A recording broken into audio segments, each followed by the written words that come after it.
안녕하세요. 오늘은 요나서를 보도록 하겠습니다. 요나서 마지막에 하나님께서 요나에게 대해서 이렇게 말씀하십니다. 이 큰 성읍 니느웨에는 좌우를 분별하지 못한 자가 12만여 명이요 가축도 많이 있나니 내가 어찌 아끼지 아니하겠느냐. 이런 말씀이죠. 요나야, 나 하나님을 믿지 않는 불신자조차도 난 그들을 너무나 사랑하고 아껴. 그 어느 누구 하나도 나를 몰라서 멸망한 사람이 없었으면 좋겠어. 비록 너희에게는 원수들이지만 나를 위해서 그들에게 나아가 복음을 증거해 줄 수는 없겠니? 또 내가 그들을 사랑한 것처럼 너도 역시 그들을 사랑해 줄 수는 없겠니? 하지만 요나에게 있어서 니느웨 사람들은 철천지 원수였습니다. 그렇다면 과연 요나는 하나님의 물음에 대해서 어떻게 답변했을까요? 오늘 불신자를 향하는 하나님에 대한 마음과 또 성도들이 어떻게 답변해야 될지 그것에 대해서 한번 보도록 하겠습니다. 요나는 북이스라엘 사람입니다. 북이스라엘 옆 나라에는 바로 아수르가 있었죠. 북이스라엘 옆에 있는 아수르는 크고 강한 나라였습니다. 또 난폭했어요. 그래서 틈만 나면은 군대를 이끌고 와서 북이스라엘 사람들의 마을을 약탈하고 또 납치해 갔습니다. 그렇기 때문에 북이스라엘 사람들에게 있어서 아수르에 대한 마음은 좋지 않았어요. 그들은 철천지 원수였죠. 요나 역시 북이스라엘 사람으로서 똑같은 생각을 가지고 있습니다. 그가 보았을 때 아수르 사람들은 철천지 원수이고요. 하나님을 믿지 않는 불신자일 뿐이었습니다. 그렇기 때문에 아수르 사람들은 전부 하나님의 심판을 받아서 다 죽어 마땅했습니다. 실제로 요나는 아수르 사람들이 죽기를 바랬던 것 같아요. 그런데 바로 이때 하나님의 말씀이 요나에게 전파가 됩니다. 이러한 말씀이죠. 너는 일어나 저 큰 성읍 니느웨로 가서 그것을 향하여 외치라. 그 악독이 내 앞에 상달되었음이니라. 니느웨는 아수르 도시에서 가장 큰 수도였습니다. 하나님께서 요나가 아수르 나라로 가서 그들이 하나님의 심판을 피할 수 있도록 회개의 말씀을 증거하라는 것이었죠. 그런데 문제는 이것은 요나의 생각과 정반대입니다. 요나에게 있어서 니느웨 사람들은 모두 심판을 받아 죽어야만 했어요. 그런데 그들을 살리라는 말은 절대로 일어나서는 안 되는 것이었죠. 그래서 요나는 하나님이 가라고 했던 그 명령하신 니느웨로부터 정반대인 곳으로 도망가기를 시작합니다. 요나가 현재 있는 곳은 이곳 요빠입니다. 하나님께서 가라고 하신 곳은 위로 북쪽으로 800km 올라가야지 보이는 니느웨입니다. 그러나 요나가 도망간 곳은 바로 서쪽으로 3200km나 떨어진 지금의 스페인 다시스였습니다. 생각해 보세요. 니느웨까지는 800km인데 4배인 3200km를 도망갔어요. 여러분. 이것은 요나가 온 몸으로 하나님께 대답한 거예요. No! 절대 싫어요. 하지만 하나님께서는 큰 풍랑을 일으켜가지고 그러한 요나를 방해했습니다. 그리고 큰 물고기를 통하여서 다시금 그를 출발점으로 돌아가게 하셨죠. 아무리 불순종을 하려고 했던 요나지만 하나님의 그 큰 저항 앞에서는 도저히 무릎을 꿇지 않을 수가 없었어요. 그래서 결국 아수르의 수도인 니느웨로 갈 수밖에 없었습니다.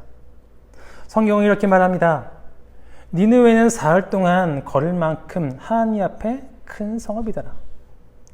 사람이 하루 동안 평균적으로 걸을 수 있는 거리가 30km입니다. 3일 동안 걸으면 90km를 갈 수 있겠죠. 그렇다면 이 니느웨의 성읍의 크기는 90km나 될 수만큼 큰 것일까요? 아니에요. 고고학적 증거를 보면은 니느웨의 둘레는 14km입니다. 그런데 왜? 니느웨가 사흘 동안만큼 큰 성읍이라고 왜 이야기했을까요? 그것은 니느웨의 크기가 큰 것이 아니라 하나님 앞에서 너무나 크고 소중한 성읍이라는 것입니다. 하나님이 봤을 적에 그 안에 있는 길 잃은 영혼 하나하나가 너무나 소중했어요. 그런데 요나는 하나님의 마음과는 상관없이 하루 동안 대충 다니면서 말씀을 증거합니다. 40일이 지나면 니느웨가 무너지리라. 40일이 지나면 니느웨가 무너지리라. 사실 요나의 진짜 속마음은 그것이 아니었습니다. 절대 듣지 마. 응? 절대 회개하지 마. 그냥 나 멸망해버려. 그런데 하나님의 역사하심이었을까요? 니느웨 사람들은 왕부터 시작하여서 모든 사람들이 다 하나님께 자신의 죄를 자복하고 회개합니다. 돌이켰습니다. 그러자 하나님께서는 마치 기다리기라도 했던 것처럼 냉큼 그 모든 죄를 다 사해 주셨어요. 이렇게 말씀하시죠. 하나님이 그들이 행한 것, 곧 그 악한 길에서 돌이켜 떠난 것을 보시고 하나님의 뜻을 돌이키사 그들에게 내리라고 말씀하신 재앙을 내리지 아니하시리라. 이것은 요나가 원하는 것이 절대 아니었습니다. 그는 하나님께서 자신의 원수 아수르 사람들을 용서해 줄 것 같은 그러한 스멜, 그러한 느낌을 느꼈단 말이죠. 그래서 이곳에 진짜 오기 싫었어요. 이럴 줄 알았다니까요. 그런데 아니나 다를까 하나님께서는 불신자들을 냉큼 용서해 주시네요. 어떻게 했습니까? 요나는 그만 빡치기 시작했어요. 하나님, 저 원수들을 왜 용서해 주십니까? 내가 이럴 줄 알았다니까요. 이래서 오기 싫었다고요. 저들은 죽어 마땅한 불신자라고요. 우리들의 원수라고요. 하면서 하나님께 막말 쏘내기 시작합니다. 이러기 시작했어요. 그리고 니느웨를 나와서 그 성읍이 한눈에 보일 수 있는 그러한 자리를 갖기 시작했습니다. 그리고 정말 40이 지나면 니느웨가 무너지는지 안 무너지는지 그것을 지켜보기 위해서 기다리기 시작했어요. 니느웨가 있는 것은 광야입니다. 광야가 어떤 곳입니까? 낮에는 매우 뜨겁고 밤에는 매우 추운 곳이 바로 광야입니다. 정말로 살기 척박하죠. 그런데 요나가 너무나도 화가 난 나머지 그 모든 척박한 환경을 40일간 버티기 시작했습니다. 그러니까 그 분노가 얼마나 큰지 알 수 있겠죠. 그리고 그 성읍이 망하는 꼴을 보고야 말겠다는 그러한 결심을 합니다. 성경을 보면은 하나님께서는 말이 통하는 사람에게는 말씀으로 응답하세요. 살며시 꿈으로 응답하세요. 그런데 말이 통하지 않는 요나와 같은 그러한 사람은 주로 시청각 교육, 현장 체험을 시켜주십니다. 하나님께서 어느 날 이파리가 큰 박넝쿨을 요나 주변에 이렇게 생겨나게 해주셨습니다. 그동안 그 따가운 햇살 가운데서 얼마나 힘들었습니까? 그런데 그 박넝쿨이 제공하는 시원한 그늘은 요나를 그냥 너무너무 좋고 행복하게 만들어버렸어요. 그것도 잠시. 다음날 하나님께서는 미리 준비하신 벌레들을 보내어 박넝쿨의 이파리를 다 갉아먹게 하셨습니다. 그리고 이제 이렇게 항상 박넝쿨 가지만 남게 되었어요. 다시금 따가운 태양이 요나의 등을 내리쬐기 시작합니다. 가뜩이나 이렇게 있는 것도 빡치기 시작하는데 하나님이 박넝쿨을 가져가시자 더 화나기 시작했어요. 그러자 하나님께서 그렇게 불평불만하는 요나에게 다음과 같이 말씀하십니다.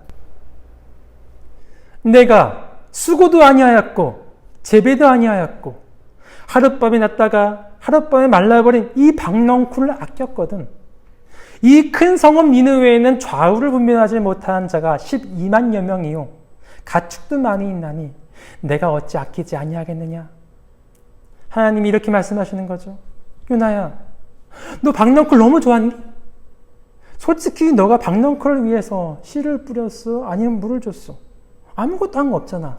응?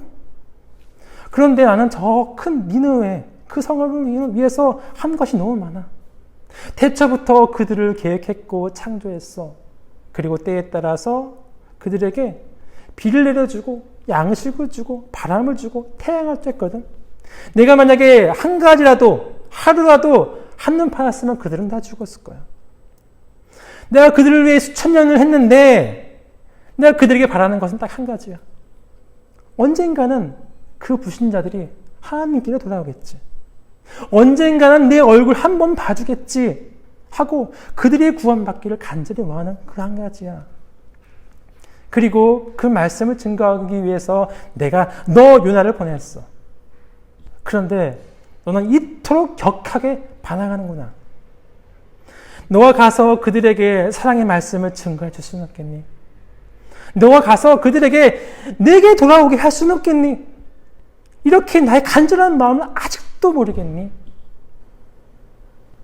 이러한 하나님의 질문으로부터 요나는 어떻게 대답했을까요? 여러분, 요나서를 쓴 저자는 누구십니까? 바로 요나죠. 요나가 썼기 때문에 책 이름이 요나서입니다. 그렇죠. 만약에 내가 나올 성경책입니다. 그리고 그 성경책을 여기 있는 모든 성도들과 북이스라엘 모든 백성들이 다 볼 것이라고 생각해 보세요. 그러면 자기를 어떻게 쓰겠습니까? 만약에 저라면 좀 저를 미화시킬 것 같아요. 굉장히 꽃미남이고 머리도 좋고 얼굴도 잘생기고 젠틀한 아주 순종적인 좋은 신앙인으로 비출 것 같아요. 그런데 요나는 그러지 않았습니다. 요나서에 등장한 자신을 어떻게 그리고 있습니까? 어떻게 묘사합니까? 제가 이야기했던 것처럼 젠틀하고 멋있고 하나님 말씀에 순종한 본이 될 만한 그러한 인물로 자기를 넣고 있습니까? 절대 아니에요. 자기는 마치 하나님의 그 모든 뜻을, 그 마음을 짓밟아버린 극악무독한 신앙인으로 요나서 1, 2, 3, 4장 전체에 다 나오고 있어요. 왜 그렇게 자기를 여시에 드러냈을까요? 그러면서 그는 요나서를 통해 이렇게 울부짖습니다. 여러분, 저처럼 되지 마세요. 저처럼. 저는 하나님의 그 간절한 마음을 모르고 그분의 뜻에 불순종한 나쁜 신앙인입니다.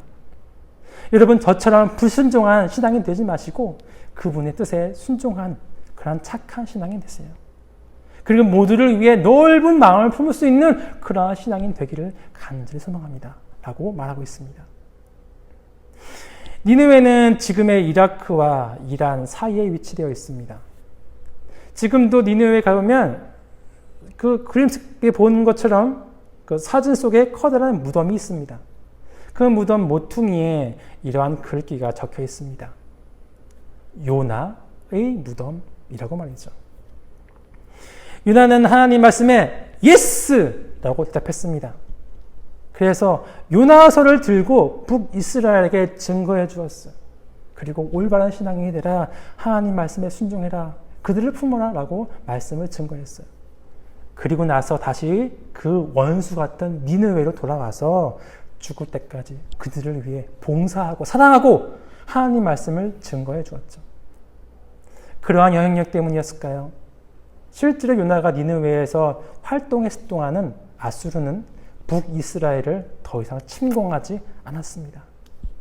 그러나 요나서를 받아들고 읽었던 북이스라엘 모든 백성들은 하나님에 대한 그 질문에 대해서 NO! 라고 이야기했습니다.